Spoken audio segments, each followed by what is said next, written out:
नमस्कार, आप सभी का स्वागत है हमारे एनवीरा एजुकेशन के इस यूट्यूब चैनल पर। और मैं संपत लेड आप सभी के लिए जो है आज इस वीडियो के अंतर्गत EMRS के जो भी कैंडिडेट तैयारी कर रहे हैं तो उन सभी के लिए यहाँ पर आउटपुट डिवाइसेस का जो कॉन्सेप्ट है वो शुरू करने जा रहा हूँ। आशा करता हूँ आपने इससे पहले कंप्यूटर के इंट्रोडक्शन, जनरेशन और इनपुट डिवाइसेस को अच्छे से समझ लिया होगा। आज हम आउटपुट डिवाइसेस को शुरू करने जा रहे हैं। तो आउटपुट डिवाइसेस के अंतर्गत सबसे पहले समझिए आप आउटपुट डिवाइस क्या होता है। देखो, इससे पहले मैंने आपको इनपुट डिवाइसेस करवाए थे। इनपुट डिवाइसेज, तो इनपुट डिवाइसेज क्या है? जो भी डिटेल्स है या जो भी डेटा है उसको कंप्यूटर में भेजने का माध्यम है। अब उस डेटा के इनपुट आने के बाद इस पर जो प्रोसेस होता है, अब प्रोसेस होने के बाद क्या होगा, इसका डिजायर्ड रिजल्ट तैयार होगा। अब उस रिजल्ट को प्राप्त करने के लिए आपके पास जो डिवाइस होते हैं वो होते हैं आपके आउटपुट डिवाइस है। तो आउटपुट डिवाइस जो है, आउटपुट डिवाइसेज जो है, ठीक है, वो क्या है? एक प्रकार का माध्यम है जो उस डिजायर्ड रिजल्ट को या आउटपुट को प्राप्त करने में आपकी हेल्प करते हैं। तो आउटपुट डिवाइसेज की कैटेगरी के अंतर्गत सबसे पहला जो आउटपुट का डिवाइस एग्जांपल है वो है आपका मॉनिटर। क्या है? मॉनिटर। अब मॉनिटर की जब बात कर रहे होते हैं तो मॉनिटर के अंदर सबसे ज्यादा जो सवाल पूछा जाता है, ठीक है, मॉनिटर आपको पता है जो आपका डेटा है, डेटा को सॉफ्ट कॉपी के रूप में दिखाने का कार्य करता है, ये ध्यान रखना, ठीक है। तो ये एक आउटपुट डिवाइस है, आपको पता ही होगा। और ये प्राइमरी आउटपुट डिवाइस भी माना जाता है, क्योंकि अगर मॉनिटर ही नहीं होगी तो आप उसके अंदर के डेटा को कैसे कंट्रोल कर पाएंगे, कैसे उसका आउटपुट देख पाएंगे। तो एक प्रकार का सॉफ्ट कॉपी आउटपुट डिवाइस होता है, ध्यान रखना। अब मॉनिटर की जब भी बात आती है तो आपको एक फुल फॉर्म सबसे ज्यादा पूछी जाती है जो कि है CRT। CRT का फुल फॉर्म होता है, ध्यान रखना, कैथोड रे ट्यूब। ध्यान रखना, cathode ray tube full form जो है वो आपको ध्यान रखनी है। अब यहां पर जब ये चीजें पढ़ रहे होते हैं तो सबसे इसमें कुछ इनसे रिलेटेड और भी पॉइंट आते हैं। एक वीडियो का फुल फॉर्म भी आपको ITI के एग्जाम में पूछा गया था, visual display unit. Visual display unit, ठीक है। विजुअल डिस्प्ले यूनिट जो है वो आपको ध्यान रखना है, जो वीडियो, टेक्स्ट, इमेज जो होता है उसको डिस्प्ले करती है स्क्रीन के ऊपर, ठीक है। अब इसके बाद में देखो, जब मॉनिटर के बारे में बात कर रहे होते हैं तो रेजोल्यूशन आता है। रेजोल्यूशन का मतलब होता है कि जो भी आपका डिस्प्ले है, देखो रेजोल्यूशन, रेजोल्यूशन का मतलब होता है कि जो डिस्प्ले है उस पर पिक्सल्स जो है वो कितनी संख्या, मतलब कितने टोटल कितने पिक्सल्स जो है आपको शो हो रहे हैं। तो आपको एक नॉर्मली अगर आप पिक्सल्स इसके अंदर स्टैंडर्ड की बात करते हैं वाइड स्क्रीन के अंतर्गत, तो आपको 90/20 और यहाँ पर 180p का आपको कॉन्सेप्ट देखने को मिलता है। 180p का, 180p, P का मतलब होता है इसके अंदर पिक्सल्स, ठीक है। अब उसके बाद में आपको ध्यान रखना है एस्पेक्ट रेशियो के बारे में भी पूछा जाता है आपको, एस्पेक्ट रेशियो, ठीक है। ये इसके बारे में जो भी टर्म्स है वो याद रखना है। एस्पेक्ट रेशियो का मतलब होता है कि जो डिस्प्ले एरिया है उसमें विड्थ और हाइट का रेशियो जो है वो कितना है, ठीक है। विड्थ और हाइट का जो एस्पेक्ट रेशियो है वो बताता है आपका, यहां पर ध्यान रखना है इसके अंतर्गत, ठीक है। जैसे 16:9 जो होता है वो होता है आपका 90/20 का, 180p का, ठीक है। इसी प्रकार से एक स्टैंडर्ड जो होता है वो होता है 4/3 का। ये चीजें होती है। रिफ्रेश रेट एक कॉन्सेप्ट आता है, रिफ्रेश रेट, रिफ्रेश रेट। देखो भाई, आप क्लास को मैं थोड़ा फास्टली ले रहा हूं, आप सभी अपने पास इन चीजों को मैं जैसे जैसे बोल रहा हूं लिख सकते हैं अपने पास में, ठीक है। रिफ्रेश रेट का मतलब होता है कि मॉनिटर के द्वारा स्क्रीन पर जो इमेज शो हो रही है उसको वो पर सेकंड में कितनी बार जो है उस इमेज को वो रिफ्रेश कर पा रहा है। इमेजेस को या इमेज को पर सेकंड जो रिफ्रेश की जाती है, तो रिफ्रेश करने की कितनी रेट है, एक सेकंड में कितने नंबर ऑफ टाइम में वो रिफ्रेश करता है उसको, तो वो आपका यहां पर क्या कहलाता है भाई? रिफ्रेश रेट कहलाता है। तो ये चीजें आपको इसमें ध्यान रखनी है। एक बार जितने भी साथी जो है लाइव जुड़े हुए तो एक बार सभी VDU का फुल फॉर्म नीचे कमेंट बॉक्स में लिखे भाई, ठीक है। ये चीजें आप अपने पास नोट डाउन करिएगा क्योंकि ये बहुत ही इंपॉर्टेंट है आप सभी के लिए, ठीक है। अब मॉनिटर की जब बात कर रहे होते हैं तो वहां पर आपको कुछ इनपुट पोर्ट्स के बारे में आपको ध्यान रखना होता है। इसके लिए जो इनपुट पोर्ट्स होते हैं उसके टाइप्स में एक परीक्षा के अंदर आपका DSSS और KVS दोनों में आ चुका सवाल है, ठीक है। HDMI, HDMI का फुल फॉर्म क्या होता है भाई? High definition multimedia interface, multimedia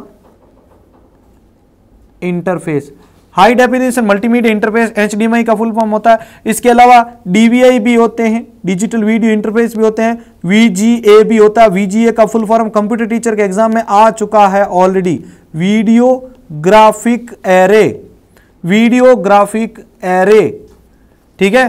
VGA का मतलब होता है वीडियो ग्राफिक एरे, HDMI मतलब high definition multimedia interface, DVI मतलब डिजिटल वीडियो इंटरफेस, ठीक है। ये चीजें आपको ध्यान रखनी है। अब नेक्स्ट जो हमारा डिवाइस आता है वो बहुत ही इंपॉर्टेंट होने वाला है, आप सभी को पता होगा। मैं बात करने जा रहा हूं यहां पर हार्ड कॉपी आउटपुट डिवाइस की, ठीक है, जो कि है आपका प्रिंटर।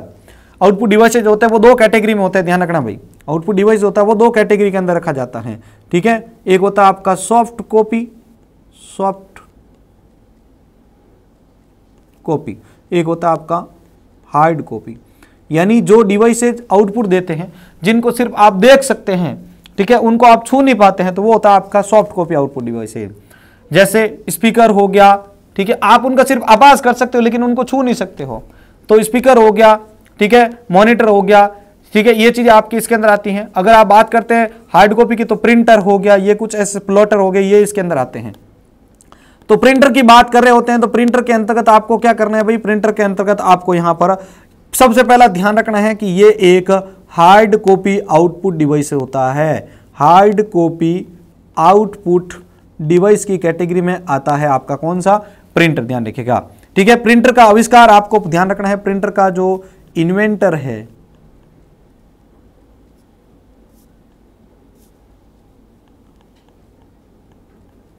जॉनीज गुटेनबर्ग था, जॉनीज गुटेनबर्ग, ध्यान रखना,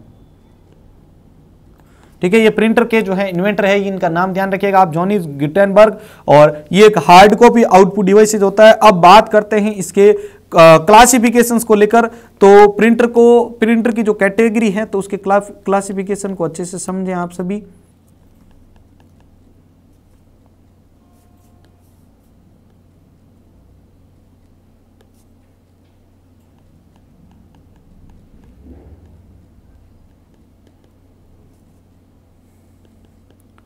ठीक है, प्रिंटर के क्लासिफिकेशन को समझते हैं। तो सबसे पहले मैं यहाँ पर देखिए आपके यहाँ पर जो टाइप लिख रहा हूँ, ठीक है, वो है आपका इम्पैक्ट प्रिंटर का। वैसे मैं लास्ट में आपको इनको याद करने का एक ट्रिक भी बताने वाला हूँ, ठीक है। यहाँ से सवाल बिल्कुल आता है, आप इसको यहाँ पर जो है याद जरूर करके जाइएगा। इम्पैक्ट प्रिंटर की बात करते हैं तो इम्पैक्ट प्रिंटर में सबसे पहला जो टाइप आता है प्रिंटर का, ठीक है, इम्पैक्ट प्रिंटर के अंतर्गत जो सबसे पहले टाइप आता है वो आता है आपका क्या, कैरेक्टर प्रिंटर। क्या आता है भाई, कैरेक्टर प्रिंटर। कैरेक्टर प्रिंटर का कॉन्सेप्ट आता है, और कैरेक्टर प्रिंटर के अंदर कौन कौन से आते हैं, डॉट मैट्रिक्स, ठीक है, डॉट मैट्रिक्स आते हैं। इसके अलावा अगर देखा जाए तो डेजी व्हील प्रिंटर भी आते हैं। कैरेक्टर प्रिंटर मतलब जो एक समय में एक कैरेक्टर को ही प्रिंट कर पाते हैं, डेजी व्हील प्रिंटर हैं भाई, डेजी व्हील प्रिंटर, ठीक है, ये इसके अंदर आते हैं, ठीक है। अगर यहाँ पर हम बात करते हैं दूसरे टाइप्स की, ठीक है, इसी के अंदर, तो दूसरा टाइप आता है आपका लाइन प्रिंटर, जो एक समय में पूरी लाइन को प्रिंट कर सकता हो, वो लाइन प्रिंटर की कैटेगरी में आएगा। तो लाइन प्रिंटर में आता है आपका ड्रम प्रिंटर, इसके अलावा आता है आपका चैन प्रिंटर, ठीक है, ड्रम प्रिंटर, और एक होता है आपका चैन प्रिंटर। देखिए इसके बाद में हम बात करते हैं नॉन इंपैक्ट प्रिंटर की। कैटेगरी के नाम आपको पूछ लिए जाते हैं कौन सा किसके कैटेगरी के अंदर आता है, तो देखो नॉन इंपैक्ट प्रिंटर की बात चल रही है अभी, नॉन इंपैक्ट प्रिंटर, ठीक है। तो नॉन इंपैक्ट प्रिंटर की बात कर रहे हैं हम, तो नॉन इंपैक्ट के अंदर आपको ध्यान रखना है LTI, आप याद रख लीजिएगा LTI, यानी यहां पर लेजर प्रिंटर का नाम याद रखना है, लेजर प्रिंटर का नाम याद रखना है आपको।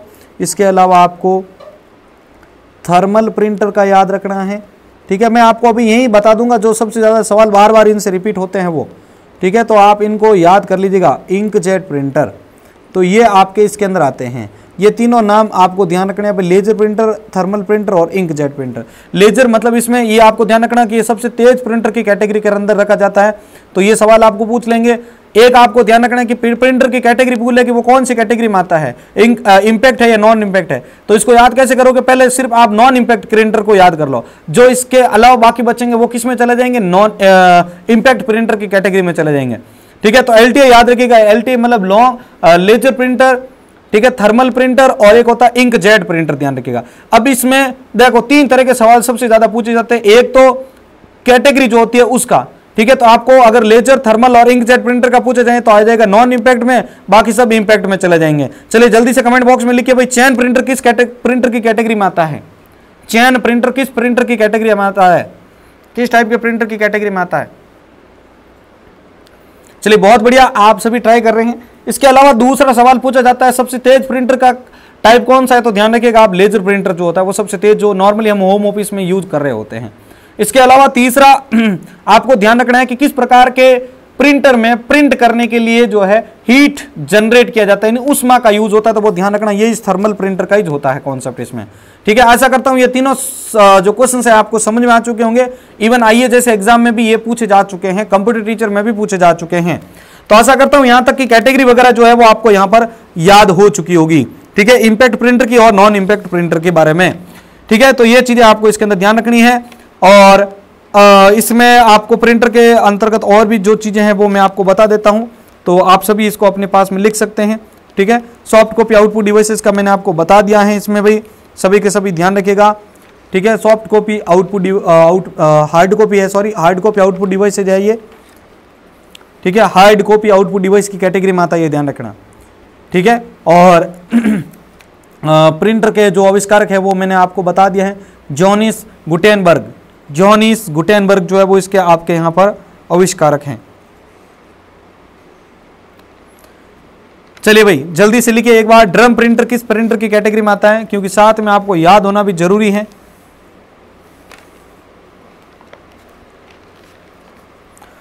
चलिए बहुत अच्छा, अब देखिए प्रिंटर के बारे में कुछ और इंपॉर्टेंट चीजें हम जान लेते हैं यहां पर। तो देखिए प्रिंटर का जो रेजोल्यूशन है, प्रिंटर का रेजोल्यूशन जो है, प्रिंटर का रेजोल्यूशन जो है वो किस में मापा जाता है, ध्यान रखिएगा, डीपीआई में। किस में, डीपीआई। डीपीआई का मतलब होता है डॉट्स पर इंच, डॉट्स पर इंच, ये डीपीआई के अंदर इसको ध्यान रखा जाता है, ध्यान रखना। और अगर आपको पूछा जाता है प्रिंटर की स्पीड किस में मापी जाती है, प्रिंटर की स्पीड जो है वो आपके किस में रखी जाती है, तो पहला आता है आपका पीपीएम, यानी पेजेज पर मिनट। ठीक है, इसके अलावा आईपीएम भी ध्यान रखना आपको, एलपीएम सॉरी, आईपीएम इमेजेस पर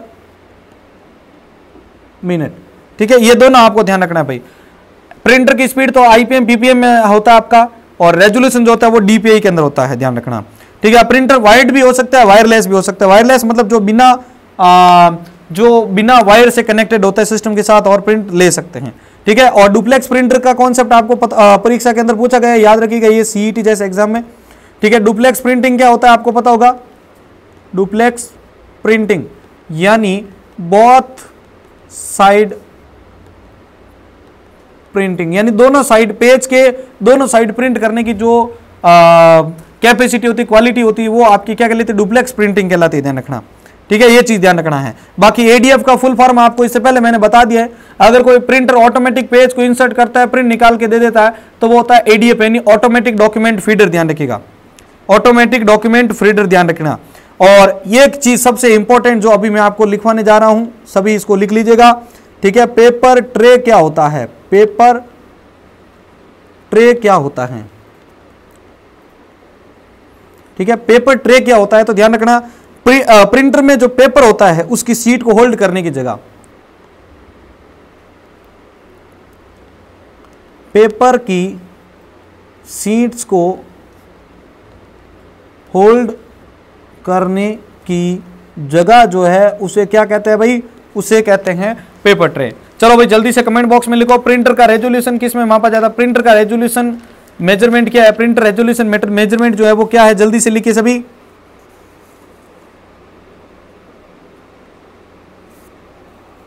सभी के सभी लिखे भाई।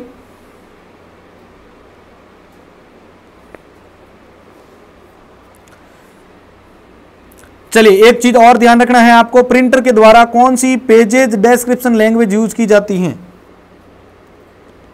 प्रिंटर के द्वारा कौन सी पेजेज डिस्क्रिप्टिंग लैंग्वेज यूज की जाती है? लिखो सभी के सभी। तो ध्यान रखना आपको, पोस्ट स्क्रिप्ट कौन सी यूज ली जाती है भाई? पोस्ट स्क्रिप्ट जो है वो यूज में ली जाती है इसमें पेजेज डिस्क्रिप्टिव लैंग्वेज के अंतर्गत। ठीक है, ये आपको इस प्रिंटर के बारे में इंपॉर्टेंट चीजें जो है वो आपको ध्यान रखनी है, आपके एग्जाम के लिए बहुत ही इंपॉर्टेंट आपके साबित होने वाली हैं। चलिए आगे बढ़ते हैं और बात करते हैं हम नेक्स्ट डिवाइस की। नेक्स्ट जो डिवाइस आपके लिए मैं यहां पर स्टार्ट करने वाला हूं वो है प्रोजेक्टर का। सीधा सा सवाल आपका यहां पर आईए एग्जाम में भी पूछा गया है। ठीक है, आईए एग्जाम में किस प्रकार से सवाल था, आप सभी को ध्यान रखना है इसको। ठीक है, किसी भी आउटपुट को बड़ी स्क्रीन पर देखने के लिए किस प्रकार के प्रिंटर का जो है प्रयोग किया जाता है, तो ध्यान रखना वो प्रोजेक्टर का प्रयोग किया जाता है, ध्यान रखना। ठीक है, इमेज और वीडियो को बड़ी स्क्रीन पर दिखाने के लिए हेल्प करता है आपको। इमेज व वीडियोस को बड़ी स्क्रीन पर दिखाना, बड़ी स्क्रीन पर दिखाना। जो साथ में नोट्स लिखना चाहें वो वीडियो को पॉज करके भी लिख सकते हैं, और अगर आप शॉर्ट नोट्स चाहते हैं तो इसको आप हमारे टेलीग्राम चैनल एनवीरा एजुकेशन से डाउनलोड कर ही सकते हैं। ठीक है, ये चीज आपको ध्यान रखनी है। ये प्रोजेक्टर के बारे में आपको चीजें जो है वो ध्यान रखनी है। अब देखो यहां पर आपका ये प्रोजेक्टर लगा हुआ है, मान लो। ठीक है, ये आपका यहां पर मान लो कि ये प्रोजेक्टर लगा हुआ है, और यहां से मान लीजिए कि आपका कोई एक इमेज है जो कि किसी बड़ी स्क्रीन पर यहां पर लोड हो रहा है, यहां पर ध्यान रखिएगा। ठीक है, ये यहां पर मान लीजिए कि आपका जो स्क्रीन है वो यहां पर कुछ बना रहा है। ठीक है, तो अब यहां पर कुछ चीजें जो है वो आपको ध्यान रखनी है कि प्रोजेक्टर और जो प्रोजेक्ट सरफेस है, यानी ये तो है आपका सरफेस और ये है आपका प्रोजेक्टर। ठीक है, तो प्रोजेक्ट और प्रोजेक्ट सरफेस के बीच का जो ये डिस्टेंस है, इसका जो ये आपका डिस्टेंस होता है, इसको यहां पर थ्रो डिस्टेंस कहते हैं। क्या कहते हैं भाई? थ्रो डिस्टेंस कहा जाता है, इसको ध्यान रखना। ठीक है, और आउटपुट की जो ब्राइटनेस होती है, लाइट जो होती है, उसका मेजरमेंट क्या कहलाता है? ल्यूमिनेंस कहलाता है। क्या कहलाता है? जो ब्राइटनेस होती है उसे ल्यूमिनेंस कहा जाता है, ध्यान रखना। ये आपको प्रोजेक्ट के बारे में इंपॉर्टेंट पॉइंट है जो कि आपको ध्यान रखना है। ठीक है भाई, बाकी आपको ये ऊपर मैंने बता दिया प्रोजेक्टर का यूज इमेजेस और वीडियो को बड़ी स्क्रीन पर दिखाने के लिए यूज में लिया जाता है। आशा करता हूं यहां तक ये चीजें भी समझ में आपको आ चुकी होगी। आगे बढ़ते हैं और बात करते हैं हम नेक्स्ट कॉन्सेप्ट की। बात देखिए, आपका यहां पर नेक्स्ट जो डिवाइस आता है वो है स्पीकर। ठीक है, स्पीकर के बारे में देखते हैं। यहां पर स्पीकर एक प्रकार का, ध्यान रखना है आपको, सॉफ्ट कॉपी आउटपुट डिवाइस है। क्या है भाई? सॉफ्ट कॉपी आउटपुट डिवाइस है। ये आपका यहां पर सॉफ्ट कॉपी आउटपुट डिवाइस है, सॉफ्ट कॉपी आउटपुट डिवाइस है ये। और यहां पर आपको जो इलेक्ट्रिक सिग्नल होते हैं उसको साउंड वेव में ये कन्वर्ट करता है, और माइक क्या करता है? उल्टा है। माइक के अंदर क्या होगा? जो साउंड वेव होता है उसको तो इलेक्ट्रिक में कन्वर्ट कर देता है वो, और यहां पर स्पीकर जो होता है वो इलेक्ट्रिक सिग्नल को साउंड वेव में कन्वर्ट करता है। ये इलेक्ट्रिक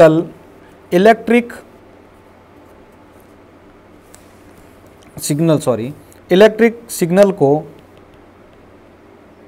साउंड वेव में कन्वर्ट करता है, साउंड वेव में कन्वर्ट करता है, ये ध्यान रखना। ये होता है आपका स्पीकर के बारे में ध्यान रखना। ठीक है, साउंड वेव जो होता इलेक्ट्रिक जो सिग्नल होते हैं इंटरनली, ठीक है, पहले साउंड जनरेट होगा तो वो होगा इलेक्ट्रिक सिग्नल, अब उसको साउंड वेव में कन्वर्ट करना है तो उसके लिए अपन इसका यूज करते हैं। अब इसके पर स्पीकर के बारे में भी कुछ चीजें आपको ध्यान रखनी है, जैसे यहां पर वूफर। ठीक है, वूफर क्या होता है? वूफर का मतलब होता है एक ऐसा ड्राइवर होता है, जो प्रिंट आप स्पीकर यूज कर रहे होते हैं उसमें एक ड्राइवर होता है जो लो फ्रीक्वेंसी और सब लो फ्रीक्वेंसी को क्या करता है? जनरेट करता है। तो ये यहां पर आपके फ्रीक्वेंसी को जनरेट करता है, फ्रीक्वेंसीज को जनरेट करता है, जनरेट करना। ठीक है, ये चीज आपको ध्यान रखनी है। इसके अलावा क्रॉस ओवर का भी आपको कई बार पूछ लिया जाता है। ठीक है, क्रॉस ओवर क्या होता है? क्रॉस ओवर ठीक है, क्रॉस ओवर का मतलब होता है कि यह भी एक प्रकार का सर्किट है जो एक्यूरेट साउंड को रिप्रोडक्शन को इंश्योर करती है। एक्यूरेट साउंड रिप्रोडक्शन को इंश्योर करने का कार्य करता है आपका कौन? क्रॉस ओवर, ध्यान रखिएगा। ठीक है, अब स्पीकर की फ्रीक्वेंसी का मेजरमेंट आपको याद रखना है। स्पीकर की जो फ्रीक्वेंसी होती है उसका मेजरमेंट, ठीक है, इसका मेजरमेंट जरूर याद रखिएगा भाई, बहुत इंपॉर्टेंट है ये। तो इसका मेजरमेंट हो जाए आपका हर्ट्ज। ठीक है, HZ जिसको आप कह सकते हैं, हर्ट्ज के अंदर मापा जाता है इसकी फ्रीक्वेंसी को। ठीक है, ये आपको इसके अंदर ध्यान रखना है। स्पीकर के बारे में सबसे वैसे आपको जो भी बुक्स और जो भी क्लासें आपने देखी होगी इधर उधर से, तो वहां पर इतना आपको डेप्थ में या ये जो चीजें नहीं दिखाई गई होगी, लेकिन मैं आपको एग्जाम ओरिएंटेड जो है कवर करवा रहा हूं, इसलिए ये चीजें आपके लिए काम में आ रही हैं। इसके बाद हम बात करते हैं नेक्स्ट प्लॉटर के बारे में। प्लॉटर के बारे में देखो वही चीजें, ये भी आपके आइए जो बिजली विभाग का एग्जाम हुआ था उसके अंदर जो सूचना सहायक कंप्यूटर का जो एग्जाम था उसके अंदर ये सवाल आया था प्लॉटर का। ठीक है, प्लॉटर का आया था। बड़े फ्लेक्स बैनर ग्राफिक्स जो होते हैं उनको प्रिंट करने के लिए इनमें से किस प्रकार के डिवाइस का यूज होता है, ये सवाल ऑलरेडी परीक्षा के अंदर पूछा जा चुका। IBPS के लेवल के जो एग्जाम होते हैं वहां पर आ चुका है। ठीक है, तो ये आपके क्या करता है, ये भी एक हार्ड कॉपी आउटपुट डिवाइस है। कैटेगरी को आप बांट सकते हो भाई, जो हार्ड कॉपी प्रिंट देता है तो हार्ड कॉपी आउटपुट डिवाइस में आएगा। ठीक है, तो ये आपका हार्ड कॉपी आउटपुट डिवाइस है, ये हार्ड कॉपी आउटपुट डिवाइस है, ये ध्यान रखना। कौन सा? प्लॉटर, याद रखिएगा। अब इस प्लॉटर का यूज कहां पर होता है? तो बड़े साइज के फ्लेक्स बैनर व ग्राफ को प्रिंट करने के लिए इसका यूज होता है, ध्यान रखना। ठीक है, प्लॉटर का यूज होता है, ध्यान रखना। ये आपके इसमें भी आ जाएगा। और प्लॉटर की अगर स्पीड के बारे में आपको पूछ लिया जाता है, प्लॉटर की स्पीड किस में मापी जाता है, तो उसके लिए आपका होता है एक तो IPS यानी इंचेज पर सेकेंड। ठीक है, इंच पर सेकेंड इसकी स्पीड होती है। एक आपका CPS भी हो सकता है भाई। ठीक है, सेंटीमीटर्स पर सेकेंड, सेंटीमीटर पर सेकेंड, ये भी आपको इसके अंदर ध्यान रखना। ठीक है, ये आपके इसके अंदर प्लॉटर के बारे में चीजें आपको ध्यान रखने हैं। ठीक है, अब लास्ट इंपॉर्टेंट जो पॉइंट है वो LCD और LED का भी देख लेते हैं। मैंने मॉनिटर के टाइम आपको साथ में कवर नहीं करवाया था। ठीक है, तो यहाँ पर हम एक LCD और एक LED के कॉन्सेप्ट को देख लेते हैं। LCD और LED के फुल फॉर्म को कई दफ़ा एग्जाम में पूछ लिया जाता है, तो बहुत ही इंपॉर्टेंट आपके लिए होने वाला है। LCD जो होता है उसका फुल फॉर्म होता है लिक्विड क्रिस्टल डिस्प्ले। और अगर LED की बात की जाती है, अगर आपके LED की फुल फॉर्म पूछ ली जाए तो आपको बताना है लाइट एमिटिंग डायोड। ठीक है, लाइट एमिटिंग डायोड होता है आपका LED का, और LCD का मतलब होता है लिक्विड क्रिस्टल डिस्प्ले। तो ये था आपके लिए यहाँ पर आज का आउटपुट डिवाइस से संबंधित जो भी कॉन्सेप्ट है, ये आपके परीक्षा के लिए बहुत ही इंपॉर्टेंट जो है साबित होंगे भाई। आप सभी इसको अच्छे से जो है नोट डाउन कर लीजिएगा। आपके करेक्शन विंडो ओपन हो चुकी है, KVS का रिजल्ट भी आ चुका है। जो साथी सक्सेसफुली क्लियर हो चुके हैं उन सभी को अग्रिम शुभकामनाएं, और जो नहीं हो पाए तो वो IMRS के लिए अच्छे से तैयारी करें ताकि आप अपने आने वाले नेक्स्ट टारगेट को अच्छे से अचीव कर सकें। ठीक है, और इस वीडियो को आप जितना ज़्यादा आगे शेयर करेंगे तो उससे भी बेटर आपको और कंटेंट जो हम लाने की कोशिश करेंगे। धन्यवाद।